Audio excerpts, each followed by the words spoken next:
You're looking into the eyes of a robot, and he's looking back at you. He's curious about who you are and what you're up to. This is Vector. This is a video about Vector. He's a new creation from Anki.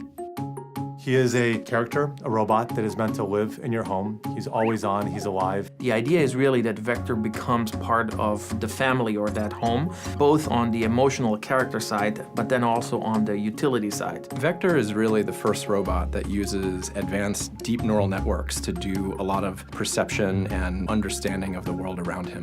What he does feels intentional. He can react to inputs in his environment and his life. We generally want to find one defining feature and then build from that. For Vector, curiosity was a big one. What they're saying is you officially live in a time when robot sidekicks are a real thing. Hey, Vector, give me a fist bump. It's a step closer to that sci-fi robot, that everyone wants to be friends with.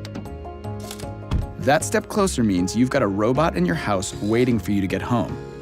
Autonomous like a Mars rover, aware enough to avoid falls like a tightrope walker, ooh, and always excited to welcome you home like a loyal companion. What's up, Vector? Jason.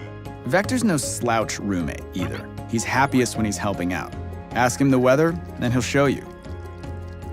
He can set a timer and cause a commotion when it's finished. Activate robot alarm. And he can connect his robot brain to the internet to answer your questions. Definition of life, the characteristic state in the world of living. He's a little robot who brings a lot to your house. He's also a little robot with nearly 700 parts. That one right there, that's his soul part. Okay, I made that one up, but the little guy's got soul. Let's get someone in here to tell him what all this stuff actually does. How does he hear? Vector has a microphone array, which allows it to hear voices and noises and understand where it came from. What's he use to see? Vector uses a wide-angle camera. Why doesn't he fall off the table? 4 drop sensors. How come he doesn't bump into stuff? Has this laser distance sensor right here in the front. Whoa, robot lasers? How do we know he won't use that for evil? We have a very strict quality control process to make sure that no evil robotic overlords emerge from Vector. This thing is just awesome. There's got to be a huge amount of code inside the robot.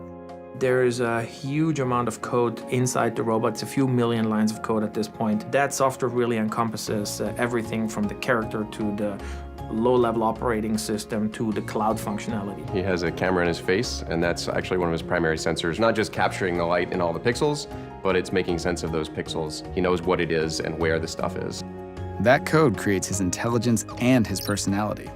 We think both about the IQ and the intelligence as well as the EQ and the emotion. You feel something for him. You bond with him, relate with him, care about him, and you feel that he can relate to you and give you something back. He is your friend. He was built to help and delight and entertain you.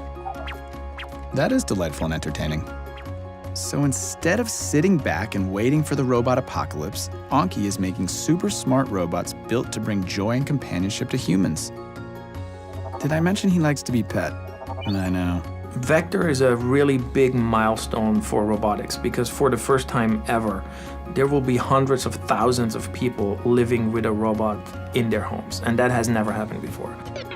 Vector is ready to live in your house. Or at least he will be after this nap. Sweet robot dreams, buddy.